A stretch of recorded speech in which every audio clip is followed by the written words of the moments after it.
نماز اور اس کے متعلقات۔ نبی کریم صلی اللہ علیہ وآلہ وسلم فرماتے ہیں، وضو کی برکت۔ میری امت کو قیامت کے دن اس طرح بلایا جائے گا کہ اس کی پیشانیاں اور ان کے پاؤں کے آثار کی وجہ سے چمک رہے ہوں گے۔ گناہوں کا کفارہ۔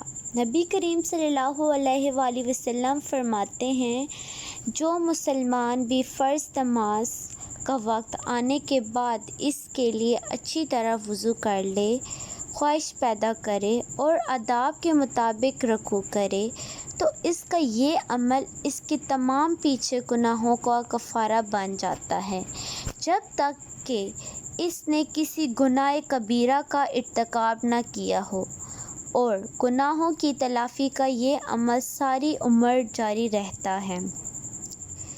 گناہوں کا جھڑنا۔ مسلمان بندہ اللہ کی خوشنودی حاصل کرنے کے لیے نماز پڑھتا ہے تو اس کے گناہ اس طرح جھڑتے ہیں جیسے درخت سے پتے جھڑتے ہیں۔ Thanks watching my video. Subscribe my YouTube channel and watching my all new